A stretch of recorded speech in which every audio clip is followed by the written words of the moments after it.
여러분 안녕하십니까? 하루 30분 교육학 논술 명교육학의 명중호입니다.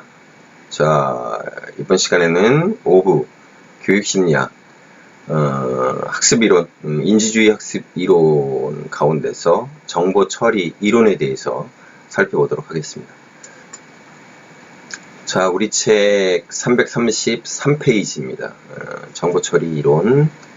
우리가 이제 앞쪽에서 이 정보처리 이론과 관련해 가지고 263쪽 실행 제어 이제 구조 이론에 대해서 이제 살펴본 적이 있습니다. 그래서 인지주의와 관련되어 있는 내용이었죠. 그래서 피아제의 구조 플러스 정보처리 이론의 과정을 합친 것이 실행 제어 구조 이론이다 라고 이제 우리가 이제 앞서서 본 적이 있는데, 바로 그 정보 처리 이론이라고 하는 것을 여기서 이제 살펴보도록 하겠습니다. 앞서서 이제 말씀을 드렸었지만, 정보 처리 이론이라고 하는 것이 학습 이론에 있어서 이제 제일 중요한 이론이라고 할 수가 있어요. 우리의 뇌에서 어떻게 정보라고 하는 것이 이제 처리가 되고, 일종의 이제 프로세스하고 메커니즘을 갖다가 굉장히 이제 상세하게 적시해 놓은 이론이라고 이제 할 수가 있습니다. 그래서 그 의미부터 한번 보도록 하죠. 정보처리 이론은 새로운 정보가 투입되고 기억되며 다시 인출되는 과정을 설명하려는 이론이다. 그래서 학습자 내부에서 학습이 발생하는 기제, 메커니즘을 설명하려는 이론이다. 그래서 정보 처리의 구조라고 하는 것은 정보 저장소가 있고, 그 다음에 인지 처리 과정이 있고, 그러니까 컴퓨터로 보면은 램하고 저장 장치하고를 생각하면 돼요. 우리가 딱. 그래서 이 저장 장치가 있는 거고, 데이터를 저장하는 곳, 그리고 이제 그 데이터를 들어오는 데이터, 그 다음에 저장되어 있던 데이터를 가지고 그걸 갖다가 이제 처리하는 운동장 같은 거, 우리 보통 램을 운동장이라고 많이 표현을 하잖아요. 그거라고 딱 보면 되고, 사실은 이제 컴퓨터라고 하는 것이 기본적인 어떤 그 구조 자체가 우리의 그 뇌와 흡사하게 만든 것이기 때문에 이렇게 정보 처리 이론에서는 이렇게 이제 구분을 하는 겁니다. 저장소하고 처리하는 이제 그 운동장을 구분하죠. 그래서 정보 저장소란 투입된 정보가 이제 머무르는 곳이에요. 인지 처리 과정이란 정보 저장소로부터 정보가 이동하여 처리되는 과정을 이야기합니다. 그러니까 이제 램이라고도 볼 수 있고, CPU, 우리 CPU라고 표현하는 게 더 합리적일 수 있겠네요. 인지처리 이 과정이라고 하는 게. 자, 334페이지로 가서 정보 처리 기억의 구조라고 했는데, 요거 이제 조금 바꿔주십시오. 앞쪽하고 좀 일관성을 위해서 정보 저장소, 기억의 구조 또는 이제 구분. 구조라고 할 수도 있고, 이 정보 저장소라고 하는 것이 어떻게 구분되느냐. 그래서 여기 보시면 구조는 감각 등록기, 단기 기억, 작업 기억, 그 다음에 장기 기억, 이렇게 이제 세 가지로 구분이 되죠. 자, 감각 등록기, 이걸 갖다 이제 감각 저장소라고 표시하는 책들도 있습니다. 감각 등록기. 학습자가 환경으로부터 눈이나 귀와 같은 감각 수용 기관을 통해 최초로 정보를 저장하는 곳이다. 시각 1초, 청각 4초 정도 짧은 시간으로 이제 머무르고, 근데 이제 즉시 처리되지 않으면 금방 유실이 되고.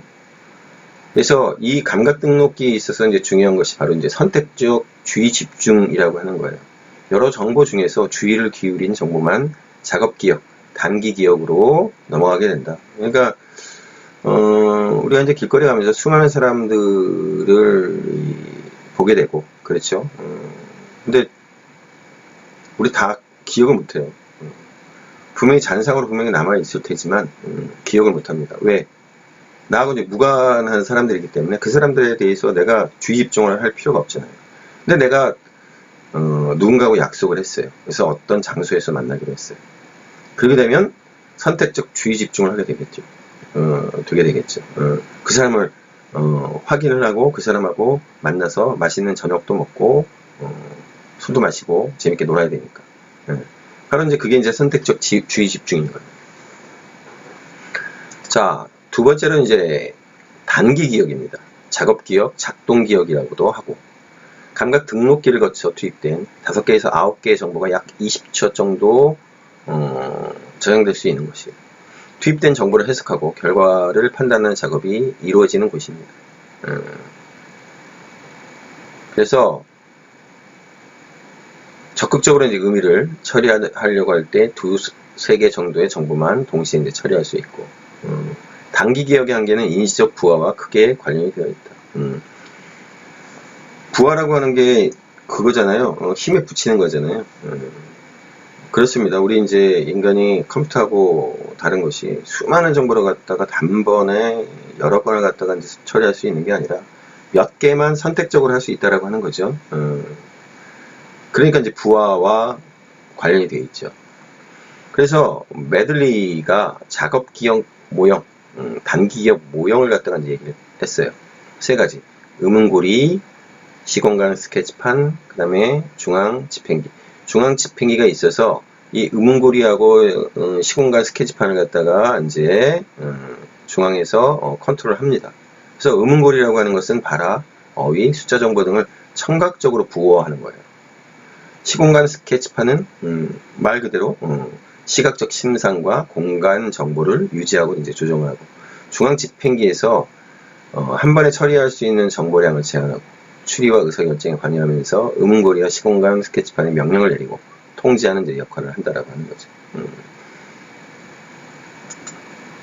자, 그래서 이 단기 기억을 통해서 이제 처리할 수 있는 선택적 주의 집중을 통해서 이제 골라낸 그런 어떤 그 감각들을 단기 기억에서 처리를 하는데, 어쨌든 처리할 수 있는 게 한정이 되어 있다 보니까 이걸 갖다가 이제 극복을 해야 되잖아요. 어떻게? 많은 정보를, 그렇죠? 우리가 이제 앞서 봤지만 한 2-3개 정도를 갖다가 일시에 처리할 수 있다고 한다면 2-3개 정도를 갖다가 어떤 식으로 만드느냐에 따라서, 그렇죠? 그런 어떤 부하라고 하는 것을 갖다가 피하면서 많은 정보를 갖다가 저장할 수 있겠죠. 바로 이제 그런 겁니다. 여기 청킹, 대표적으로 이제 덩이 정보라고 하는데요. 개별적인 정보 단위를 보다 큰 정보 단위나 의미 있는 정보 단위로 이제 묶는 겁니다. 크게 묶는 거죠. 어차피 2-3개라고 한다면 보따리 자체를 갖다가 크게 싸는 거예요. 그 다음에 자동화입니다. 정보나 기능을 특별히 주의나 노력을 기울이는 의식적인 노력 없이 수행할 수 있는 정신적 조작의 사용이라고 얘기를 하잖아요. 그러니까 어떤 외부의 그런 어떤 이 정보를 갖다가 들여올 때 이 정보는 내가 크게 신경을 쓰지 않더라도 자연스럽게 이 단기 기억을 지나서 장기 기억으로 넘어갈 수 있게끔 만들어주는 게 바로 이제 자동화입니다. 분산 처리, 언어적 설명, 음운고리와 시각적 표상, 시공간 스케치판을 결합해서 제공을 하는 겁니다. 그러니까 우리가 이제 정보를 갖다가 습득을 할 때 어떻게 하느냐, 언어와 그다음에 시각을 결합을 시켜서 하게 되면 훨씬 더 정보를 갖다가 쉽게 많이 처리를 해서 저장을 시킬 수 있다라고 하는 거예요. 그 다음에 이제 장기 기억입니다. 무한한 정보를 영구적으로 저장할 수 있는 곳이고, 단기 기억 내의 정보는 시연을 하면 장기 기억으로 들어간다. 이 시연, 암송이에요, 암송.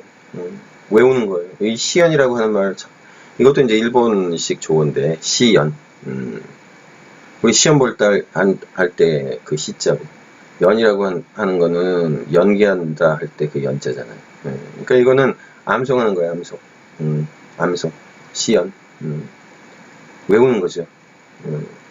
장기 기억의 용량도 감각 등록기처럼 상당히 크고 무한대이다. 이렇게 있죠. 장기 기억 속의 정보는 그 정보를 찾아내지 못하여 인출하지 못하는 수는 있지만 거의 잊어버리지 않는다. 그러니까 어쨌든 단기 기억에서 장기 기억으로 넘기는 것이 굉장히 이제 중요한 것이 되겠죠. 특히나 우리 지금 배우는 것이 학습 이론입니다. 학습 이론이라고 하는 게 뭐 별다른 거겠어요. 잘 외워서 저장을 많이 시켜 놓는 것이 학습이니까. 그래서 이제 장기 기억의 분류, 장기 기억의 이제 모듈, 그 기억들이라고 하는 것이 어떻게 이제 나누어 수 있느냐, 분류할 수 있느냐라고 하는 건데, 첫 번째가 이제 명시적, 의식적 기억하고 암묵적, 무의식적 기억이라고 하는 거예요.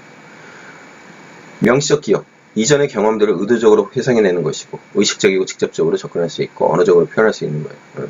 확실하게 기억하는 거. 암묵적 기억, 의도적으로 기억하려고 하지 않는 것을 기억해내는 것이에요.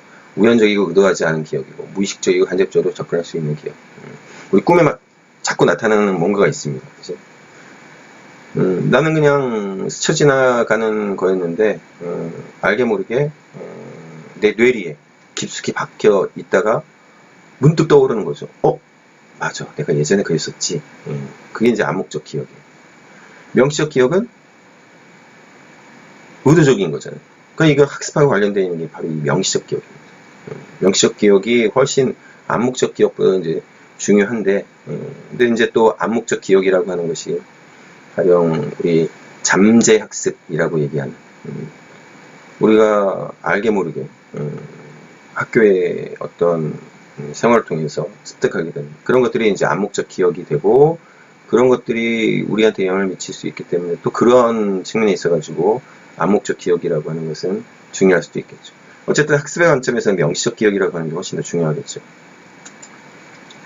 그 다음에 일화적 기억하고 의미 기억이에요. 일상 기억이라고 하는 것은 자선적 기억이고, 개인적 경험이 일어난 연대계적 기억이에요. 심상 형태로 부호가 되고, 정보가 발생한 때와 장소를 기초로 이제 조직이 되고, 그 가운데서 우리 성관 기억이라고 하는 게 있습니다. 과거의 중요한 사건들에 대한 생생한 기억이 잘 잊혀지지 않고, 가령 사고 같은 거, 내가 뜻하지 않게 보게 되거나 듣게 되거나 경험하게 된 그런 어떤 기억이 성관 기억인 거죠. 이 성관 기억, 갑자기 딱 떠올라서 이제 나를 괴롭히는 기억인데 이 성관 기억인 경우가 많아요. 그 다음에 의미 기억입니다. 정보를 학습했을 때의 맥락과 관련 있는 일반적인 지식이고, 문제 해결 전략과 사고 기술, 그리고 사실 개념, 일반화 규칙 등이 저장됩니다. 자, 그러면은 의미 기억이라고 하는 게 학습에 있어가지고 훨씬 더 중요한 측면이 되겠죠. 의미 기억. 그렇죠. 자, 세 번째. 절차적 기억하고 서술적 기억이에요. 절차적 기억. 운전하기, 자전거 타기와 같이 행위나 기술에 관한 기억이에요. 잘 잊어버리지 않습니다. 이 절차적 기억. 그렇죠. 자전거를 능숙하건 서툴건 어쨌든 자전거 타기를 익혀놓으면 평생 잊혀지지 않아요. 운전하기도 마찬가지입니다. 서술적 기억, 개념, 일, 사건들, 사실적 정보에 대한 기억이에요. 그러면 어떤 면에서 보면 이제 서술적 기억이라고 하는 것이 우리 이제 중등 학생들한테 있어서는 서술적 기억이 훨씬 더 중요하겠죠. 자, 그 다음에 서술적 지식, 절차적 지식, 조건적 지식. 지식의 관점에서 그 기억하고의 관련성을 한번 보면 서술적 지식, 일상 기억과 의미 기억에 이제 해당이 되고, 명제 형식으로 이제 저장이 됩니다. 절차적 지식, 절차적 기억에 해당이 되고, if then의 조건 행위 규칙 형식으로 이제 저장이 되고, 조건적 지식, 서술적 지식과 절차적 지식을 언제 어떻게 활용할 것인가에 관한 지식으로 메타인지, 인지 전략이 이제 핵심입니다. 그러면 이 조건적 지식이라고 하는 게 이제 중요하게 되겠죠. 앞서서 우리가 여러분들이 본 기억이 있을 겁니다.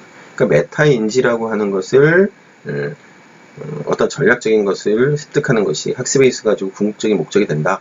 여러분들 기억나시나요? 바로 이제 그런 측면 때문에 이제 바로 이 조건적 지식이라고 하는 게 중요하게 되겠죠. 자, 인지 과정, 정보 처리 단계라고 되어 있는데, 이걸 갖다가 인지 처리라고 좀 바꿔주시기 바랍니다. 인지 처리 과정이라고 하는 말이 좀 더 어울리는 말이 될 것 같아요. 그래서 이 인지 과정, 정보 처리의 이제 단계를 보면 이렇게 됩니다. 주의 집중, 그 다음에 지각, 시연, 반복 연습, 그 다음에 부호화, 기호화, 그리고 이제 인출, 그 다음에 망각까지.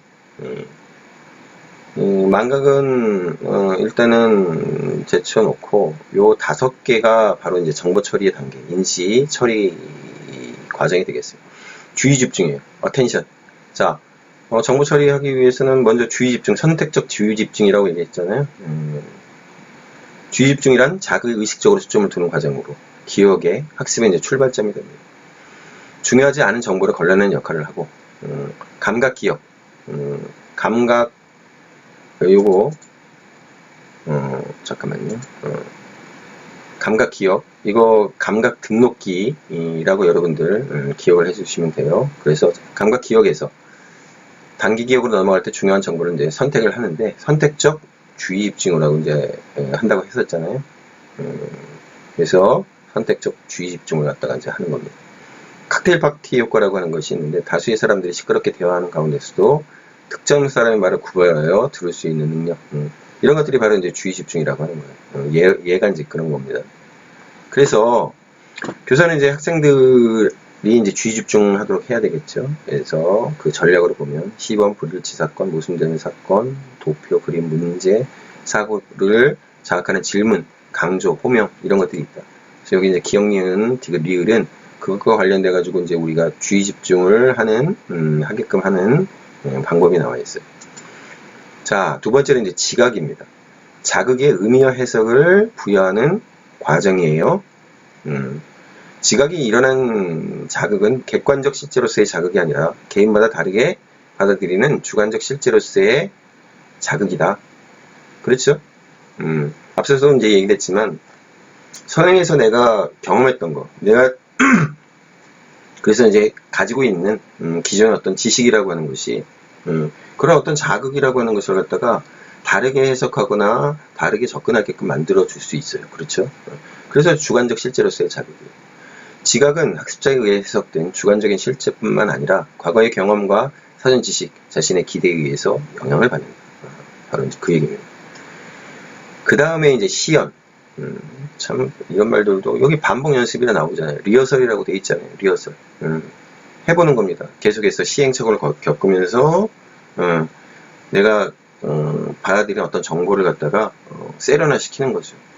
세련화 시키고 그걸 갖다 가다듬으면서 그것이 장기 기억 속에 잘 저장될 수 있도록, 그래서 필요한 때에 잘 꺼냈을 수 있도록, 그것이 바로 반복 연습, 리허설이에요. 단기 기억 속에서 이루어진 정보 처리 과정으로 정보를 원래 형태 그대로 소리내어 읽거나 의지적으로 반복하는 것이에요. 그래서 암송이라고도 한다. 단순히 암송이라고 하는데 이제 반복 연습, 리허설이라고 하는 것이 더 맞을 겁니다. 암송이라고 하는 것은 그냥 공부와 관련되어 있는 거, 가령 운동선수라든지 신체의 어떤 활동을 하는 무용수라든지 악기를 다루는 음악가라든지 그런 사람들은 단순히 암송이라고 할 수 없잖아요. 자, 1차적으로 단기 기억 속의 정보를 기계적으로 시연을 하고 2차적으로 단기 기억 속의 정보를 장기 기억으로 전시키는 정교화된 시연을 하는 겁니다. 그래서 기계적 시연이라고 하는 거, 유지형 시연, 유지 반복이라고 되어 있는데 정보를 계속해서 반복하는 거예요. 그렇죠. 그런데 이제 이거 가지고는 이제 안 된다라고 하는 거죠. 그래서 정교화된 시연, 정교화된 반복을 하는 겁니다. 연합과 심상을 이용하여 새로운 정보를 선행 지식과 관련시켜서 기억하는 것을 뜻합니다. 그래서 정교화된 시연이라고 하는 것을 잘 해야 되겠죠.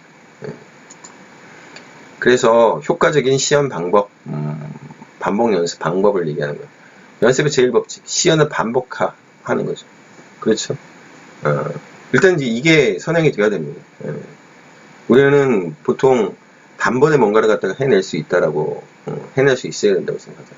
전 세계에서 아마 영어 학원이 제일 활성화된 것이 우리나라일 거예요. 우리나라 보면은 여러분들 뭐 인터넷이라든지 뭐 여러 군데 뭐 시원스쿨을 비롯해가지고 엄청나게 광고가 많이 나오잖아요. 뭐 1개월 만에, 2개월 만에, 3개월 만에 막 영어를 갖다가 마스터할 수 있을 거죠. 근데 여기 이제 영어 선생님들 가운데서 혹시 이거를 보시는 분이 계실지 모르겠는데 그렇게 됩니까? 영어라고 하는 게 절대 그렇지 않죠. 절대 그렇게 될 수가 없어요. 제가 최근에 봤던 동영상 가운데 외국의 저명한 언어학자가 그 얘기를 하더라고요. 3년 얘기해요. 3년. 이래저래 어떤 식으로 하든지 3년이 필요하다고 얘기를 하더라고요. 그러니까 우리 같은 경우에는 뭐 1년 만에 2년 만에 되는 사람들이 있습니다. 그건 왜 그래요? 우리 아주 초등학교 때부터 영어를 해왔기 때문에 1년 정도를 해가지고 이제 마스터 과정에 들어가는 사람들이 있어요. 그거는 해왔기 때문에 그래요. 근데 처음부터 시작해가지고 마스터하는 과정이 3년을 얘기해요. 어쨌든 반복이라고 하는 게 중요한 겁니다. 그 다음에 간격 효과. 집중학습보다 분산학습이 더 효과적이다. 집중학습이라고 하는 것은 많은 정보를 한 번에 이제 학습하는 건데 벼락치기. 이것도 효과가 있는 겁니다.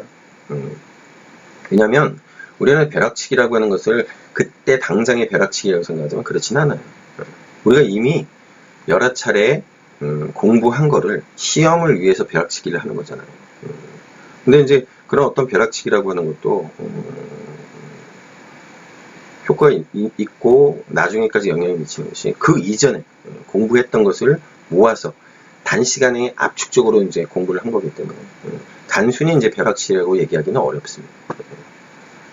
그 다음에 분산학습, 학습자를 여러 차례 나누어서 학습하거나 일정한 휴식 시간을 두고 나누어서 이제 학습을 하는 거예요. 그러니까 이제 이 분산학습이 집중학습보다 더 효과적이라고 하는 거죠. 그거는 이 벼락치기라고 하는 것이 정말로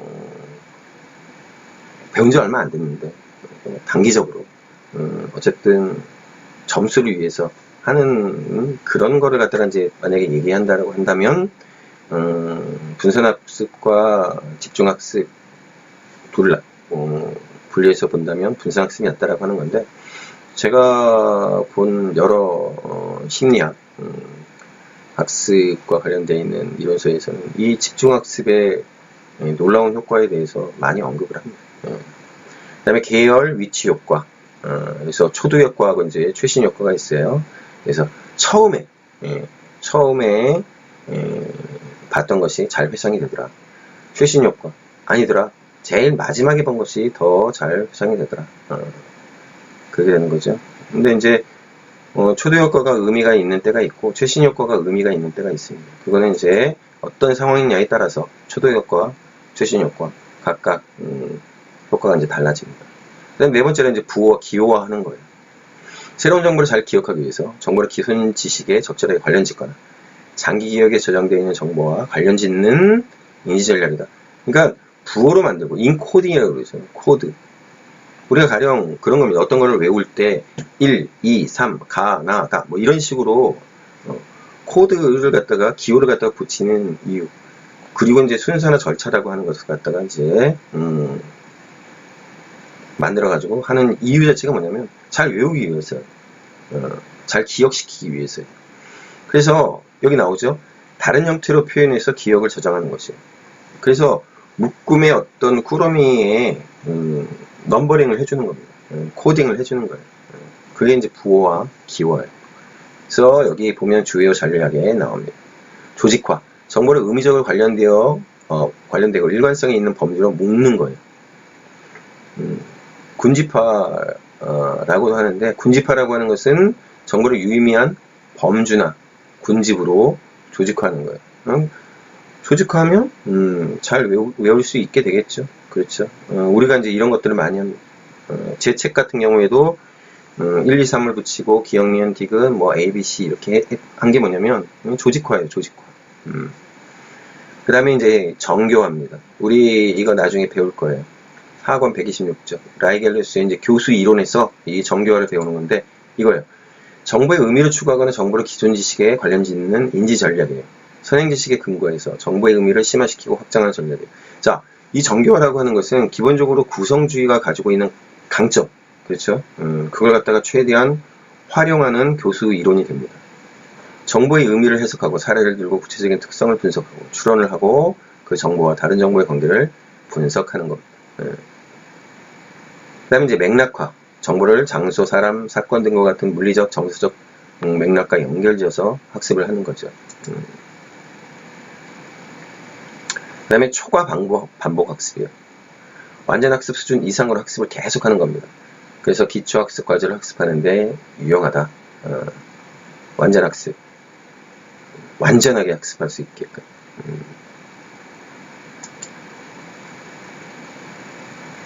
우리 이제 수학 같은 경우에 그렇죠. 안 되면 외우라고. 초과 반복 학습과 어떻게 확실하게 연결되는 건 아닌데 저도 그랬던 것 같아요. 수학이 안 되면 보고 또 보고 계속해서 보고 그리고 이제 외우고. 그다음에 이제 심상 현상입니다. 비주얼 이미지너리라고 되어 있잖아요. 그러니까 시각화 시키는 거죠. 정보에 대한 시각적인 형태인데, 자, 이걸 좀 바꿔볼게요. 어떻게 바꾸냐면, 이 뒤에 거. 시각적 심상은 정보에 대한 시각적 형태로 이렇게 바꾸십시오. 요거를 갖다 앞쪽으로 뺄 거예요. 시각적 심상은 정보에 대한 시각적인 형태로 정보의 모습에 대한 정신적 그림이자 사진이다. 그래서 정보가 이러한 방식으로 부호화되면 인출 단서가 풍부해지므로 효과적으로 인출이 된다. 그렇게 돼 있죠. 그래서 이중 부호화라고 되어 있는데 이게 이제 어떤 의미냐면 이런 겁니다. 심상 형성을 할 때 이중 부호화. 부호를 갖다 두 개를 쓰는 거예요. 우리 이제 여러분들 춤 같은 거 배우게 될 때 그냥 춤 동작만 알려주는 게 아니라 하나 둘 셋 넷 둘 둘 셋 넷 아니면 하나 둘 둘 둘 셋 둘 넷 둘 이게 뭐냐면 이중 부호화하는 겁니다. 춤 동작을 언어 하나 둘 셋 넷이라고 하는 언어 형태로 같이 결합을 시키면 훨씬 더 잘 외워진다고 하는 거죠. 자기 참조적 부호화. 정보가 자신과 어떻게 관련이 있는지를 수반하는 부호예요. 나하고 관련되어 있으면 더 잘 외워지겠죠. 자, 그 다음에 이제 기억술이 있습니다. 기억술. 잘 기억하기 위해서. 아주 다양한 방법의 이제 기억술이 있죠. 그 다음에 이제 장소법. 기억해야 할 항목을 아는 장소에 연결시켜서 기억하는 방법. 이거는 굉장히 유명한 방법입니다. 우리나라에도 이제 이 책이 번역이 되어 있는데, 조나단 스펜스가 쓴 마테우리치 기억의 궁전이라고 하는 책이 있어요. 왜냐면 장소하고 연결 짓는 거예요.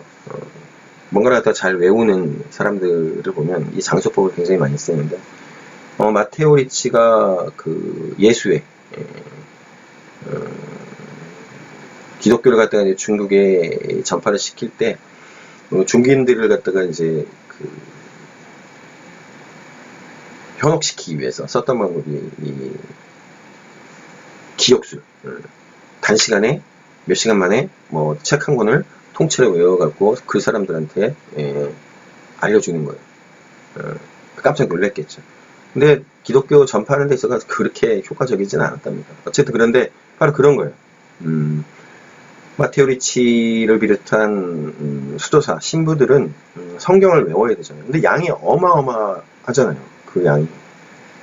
어쨌든 그걸 갖다 다 외워서 사람들한테서 뭐 시편 몇 장 몇 절에 뭐 어쩌고저쩌고 마태복음 몇 장 몇 절에 어쩌고저쩌고 그러면 사람들이 우와 역시 예수님의 제자는 다르구나. 그래야 사람들이 신비롭게 생각하겠죠. 그래서 그런 어떤 기억술의 방법으로 이 장소법이라고 하는 것을 갖다가 특히나 이제 예수의 쪽 신부들은 많이 활용했다고 합니다. 바로 이제 그런 장소법. 그 다음에 이제 핵심 단어법. 기억해야 할 주요 항목을 핵심 단어와 연결해서 기억하는 방법. 두문자법. 이런 것들 우리도 많이 하죠. 가나다라. 뭐 이렇게 해서 가는 어쩌고저쩌고, 나는 어쩌고저쩌고, 다는 어쩌고저쩌고. 기억해야 할 항목들의 첫 번째 절차를 이용해서 두문자로 만들어 기억하고. 문장작성법. 그러니까 문장이나 이제 이야기로 이제 구성을 하는 거죠. 우리 이제 이야기 같은 경우는 잘 기억하잖아요. 어떤 흐름을. 그 다음에 연결법. 그래서 기억해야 할 항목들을 서로 결합하는 시각적 심상을 형성해서 기억하고. 운율법. 이것도 많이 쓰죠. 시를 그러면서. 그러니까 운율을 노래를 지어서 하고. 자, 무엇보다 중요한 거는 학습자의 이제 적극적인 활동이 되겠죠. 그 다음에 이제 정보 처리 수준, 정보가 깊은 수준으로 처리될수록 기억이 더 잘 된다. 그러니까 집중력과 관련되어 있어요. 정보 처리 수준이라고 하는 것은 내가 관심 있고 그런 것에 대해서 주의 집중해서 집중력 있게 하게 될 경우에 잘 기억할 수 있다. 그 다음에 인출이죠. 꺼내 써야 되는 거예요. 장기 기억에서 정보를 찾는 탐색 과정이고 정보를 의식적으로 떠올리는 것이에요. 사실 이제 이 인출을 잘해야 우리가 시험을 잘 보겠죠. 그래서 정보는 있는 그대로 인출하는 회상, 단서를 보고 인출하는 제인, 둘이 있는데 많은 시험들은 이제 이 제인이고 여러분들이 보게 될 교육학 논술도 이 제인에 해당이 돼요. 그래서 인출 단서라고 하는 게 인출에 큰 영향을 주는데 인출 단서란 기억 속에 저장되어 있는 정보에 접근하는 데 도움을 주는 실마리나 힌트를 말합니다. 그래서 정보가 장기 기억에 저장되어 있어도 인출 단서가 없으면 접근할 수 없다. 그래서 설단 현상. 알고 있는 사실인데도 정확하게 정보가 기억나지 않아 혀끝에서 맴돌다가 말로 표현되지 않는 현상. 제가 이 설단 현상에 많이 시달립니다. 여러분들한테 뭔가를 갖다 설명을 해야 되는데 그 장기 기억 속에 저장되어 있는 어떤 사람이라든가 어떤 개념을 갖다가 꺼낼 때 굉장히 곤혹스러울 때가 있어요. 정보의 인출이 인출 단서에 의해 영향을 받는다는 사실은 부호와 특수성과 상태 의존 학습으로 설명이 된다. 부호의 특수성, 부호할 때 사용된 단서, 장소나 순서 등 그 정보를 효과적으로 인출할 수 있는 단서가 된다는 원리입니다. 이런 단서들이 이제 인출의 이제 단서가 된다라고 하는 거. 인출 조건과 부호화 조건이 일치할수록 시험 조건과 학습 조건이 일치할수록 정보를 입력하는 맥락이 인출하는 맥락과 유사할수록 또 학습한 상황과 검사하는 상황이 유사할수록 해상률이 크다. 그래서 우리가 이제 모의고사를 갖다가 보는 이유가 있죠. 모의고사. 뭡니까? 내가 인출하는 상황과 똑같은 상황을 만드는 거예요. 그래서 우리가 보는 본 시험에 잘 대처할 수 있게끔. 자, 상태 의존 학습. 특정한 감정 상태에서 학습한 내용은 동일한 감정 상태에서 더 잘 회상되는 현상. 그래서 학습 시점과 회상 시점의 감정 상태가 동일한 경우 학습 내용의 회상이 촉진이 된다. 그렇게 되겠죠. 그래서 학습자가 학습 내용은 물론 감정 상태를 기억 속에 함께 부호한다 라는 것을 의미한다라고 하는 겁니다. 자, 다음으로 이제 망각이에요. 우리가 이제 잘 기억을 해서 시험도 잘 보고 그러면 좋겠지만은 그러지 못하죠. 또 망각이라고 하는 이 기제, 메커니즘이라고 하는 것이 있기 때문에 우리가 나름 특별한 상황이 아니면 평안하게 살 수가 있는 거예요. 모든 것을 다 기억한다?